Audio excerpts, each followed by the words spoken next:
Hey there, cats and kitties. I am the Blues Man, Johnny Blues, and it's only been about a week since we lost the phenom, the angel incarnate, as I called him in a previous video, Robin Williams. And I've been really sort of looking back on a lot of his interviews and, not so much his performance stuff and everything like that, more the personal side of him.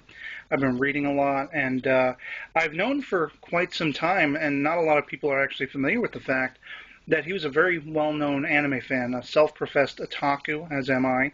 And I've only learned recently, I knew he had a very much passionate love for the anime series Neon Genesis Evangelion.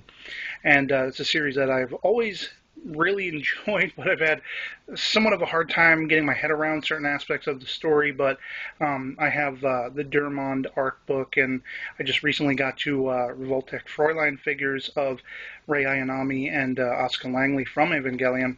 And I knew that in 1 Hour Photo, when the child of the family, his character, Sai the photo guy, wants to buy an action figure in a store, it was actually an Evangelion figure from Robin Williams' personal, collection that he'd built up and stuff like that. And but I'd only found out recently that some of his favorite anime series were mine as well.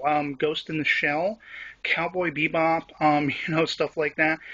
He loved Akira, and it's just like the things I'm learning about him that I didn't know or I only knew peripherally are amazing.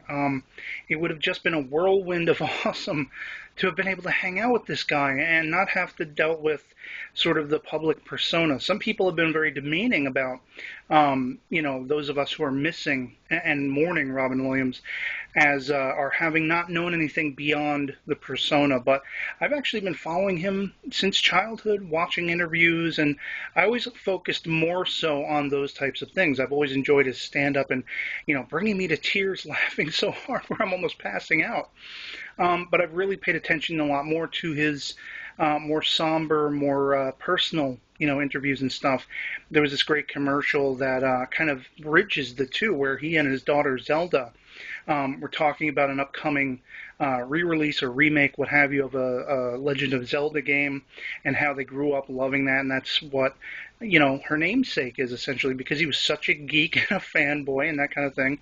And it was awesome. I also read somewhere a while back, I don't have any confirmation on this, but him and Steve Martin were supposed to be Whovians, Doctor Who fans and stuff. So, but I've also been hearing a lot more about what may have contributed to his taking his own life, from his being recently diagnosed with Parkinson's, having just almost a lifelong battle with addictions and depression, anxiety in the extreme, as well as being bled dry by the court system, the alimony system, ex-wives bleeding him dry, making him sell off property and his entire collection and homes and such like that, to the point where he was facing potential jail time and taking jobs like that sitcom, and like the sequel to Mrs. Doubtfire, which according to certain people he resented having to, just to be able to keep up payments to these exes. And so we're seeing just the tragedy of the American system, in a sense, through this brilliant light being basically extinguished all too early. And he was just an amazing guy, and I'm really going to be just investigating what I didn't know about him, refamiliarizing myself with what I did. I was very just saddened and angered to hear that his daughter Zelda was chased off the internet by trolls making fun of her and being scathing toward her, accusing her as being the reason he took his life, and just an entire universe of wonder and tragedy and happiness and joy. Robin Williams represented every aspect of the human condition, and the world is truly a poor place without him. So yeah, it's going to be with me for a while, and just want to share some of those insights with you guys who may not have been familiar with it, and I'll catch you later. Peace.